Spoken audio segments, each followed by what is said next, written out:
prêt, petit gars.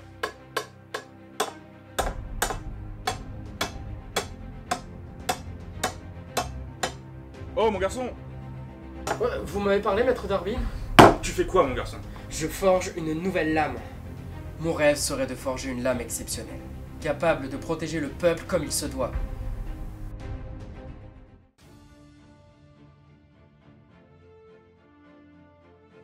Alors oui, comme vous l'avez vu, on a essayé de reproduire un petit peu la première planche du manga en introduction. Donc je l'ai fait à ma manière, donc si c'est un peu différent, c'est normal, on n'a pas de budget.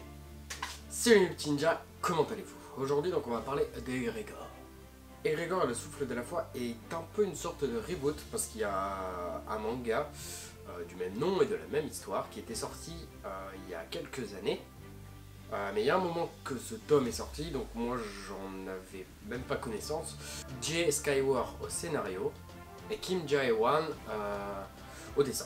Donc c'est Kim Jae-won est le dessinateur des mangas et des dessinateurs, illustrateurs donc de World of Warcraft.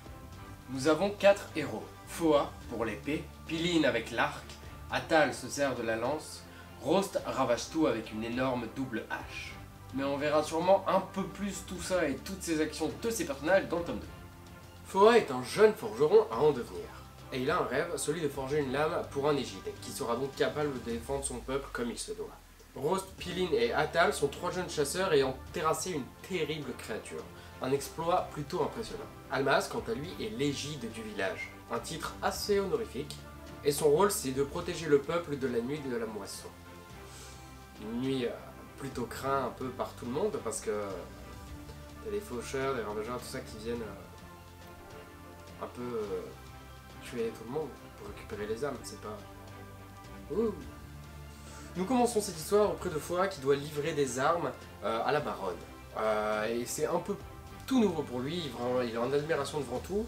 Et une fois que les armes ont été livrées, lui décide de lui-même, au lieu de rentrer directement, d'aller dans une bibliothèque énorme, genre hallucinante.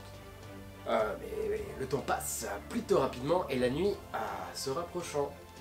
Une fois de retour au village, il y a un petit truc, c'est étrange, il y a des cendres qui volent un peu partout et des braises et tout ça, c'est pas la joie et ça annonce forcément rien de bon, rien de positif. Que cela annonce-t-il? Un drame? Un incendie avant l'autel? Pas vraiment, non. Ce sont les fossiles.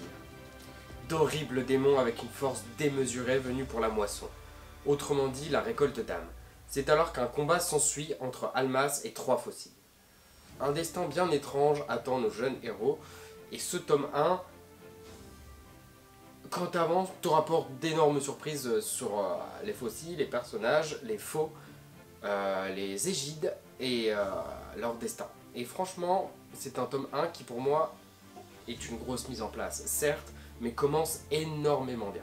L'histoire se lit d'elle-même, genre c'est simple, c'est fluide, c'est beau. Le découpage, j'ai rien à dire, il est très bien travaillé. Le scénario est intéressant et te donne vraiment envie de lire le tome 2. Egregor se trouve être donc le nouveau manga de Meian Edition, ceux qui possèdent Kingdom. Le tome 1 est une grosse mise en place sur la découverte du monde dans lequel on se trouve, sur les personnages et bien évidemment sur les faux et les fossiles, donc les grands méchants de l'histoire qui ont un but qu'on ne connaît pas encore et qui donc, ça reste très intriguant, et qui donc nous plonge vraiment dans cet univers, nous présente tout ce dont on a besoin de savoir et qui nous laisse tout de même sur une fin qui est assez frustrante parce que tu te demandes vraiment en fait ce qui va arriver au héros et pourquoi il s'est passé ça. Je peux pas tout vous raconter parce que ce serait trop de spoil et j'ai pas envie de vous spoiler parce que j'ai vraiment envie que vous commenciez cette série si c'est pas fait. Et franchement c'est très surprenant à lire, j'en attendais pas forcément autant pour un tome 1. Et j'avoue en fait que d'abord forcément c'est la couverture qui m'a tapé dans l'œil, il faut pas juger un tome à sa couverture, donc je l'ai lu. Et je ne regrette absolument pas d'avoir tenté l'aventure. Le développement est très intéressant, les personnages cachent un destin que j'ai vraiment hâte de découvrir. Les fossiles et les faux, les démons, donc les méchants de l'histoire, sont vraiment classe, ils en imposent assez et t'arrives vraiment bien à ressentir leur puissance un peu trop importante par rapport à celle des héros. Et donc déjà dès le tome 1, t'as une tension qui se crée en disant genre ah, ça commence mal, il vient dans la merde. Et franchement c'est un esprit, un mode que franchement j'ai surkiffé. Ça fait un peu comme dans Seven Deadly Sins où genre Meliodas dès le début genre il claque un truc, genre il est pété dès le début et ça tu vois c'est un commencement qui t'annonce déjà que la série genre elle te promet bien des surprises.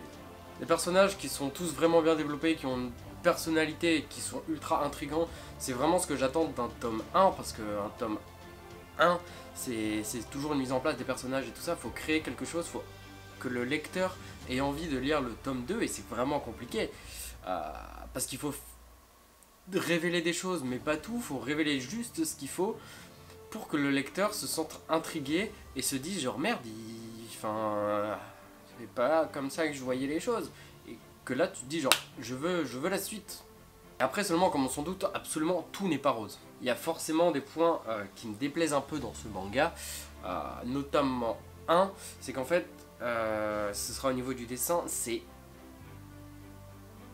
trop marqué. Genre quand il y a une attaque en fait, la pose elle est trop statique en fait. Voilà c'est ça. Elle reste trop ancré comme si on avait mis pause en fait au truc et il n'y a pas l'effet mouvement qui me fait un peu frissonner dans certains trucs, mais ça n'en reste néanmoins extrêmement beau. La preuve avec cette page que j'adore, les couleurs sont intelligemment utilisées aussi et les trames aussi, ce qui te donne un effet de perspective assez bien développé, ce qu'on ne trouve pas partout, surtout dans les shoujo, mais là c'est pas en shoujo.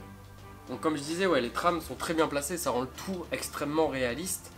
Et c'est un travail monstre que moi je ne serais pas capable de faire. Je dis ça parce que je dessine aussi, hein, c'est pas... Voilà. Meian Édition avait déjà fait fort à leur arrivée avec Kingdom, hein, qui cartonne de ouf. Et là ils sont bien, parce qu'ils ont réussi à choper une licence qui, à mon avis, peut cartonner assez facilement si les libraires en parlent et font du bouche à oreille et tout ça. Parce que, à mes yeux, vous savez que j'ai pas envie de parler des mangas qui m'intéressent absolument pas, parce que c'est pas l'intérêt de vous présenter quelque chose qui m'a pas plu, parce que je peux pas vous le conseiller, tandis que là, je vous le conseille parce que c'est cool. Si jamais ce manga vous intéresse, c'est vraiment tant mieux, parce que je fais un concours sur Instagram, Twitter et Facebook. En gros, sur Instagram, il faut juste screen du coup le post où j'ai mis le manga Egregor, le mettre dans votre story en me taguant. Sur Twitter il faudra retweeter la vidéo et sur Facebook il faudra la partager. Donc comme ça ça fait une chance à tout le monde sur tous les réseaux sociaux, je trouve que c'est bien. En tout cas je vous dis à très bientôt pour la prochaine vidéo.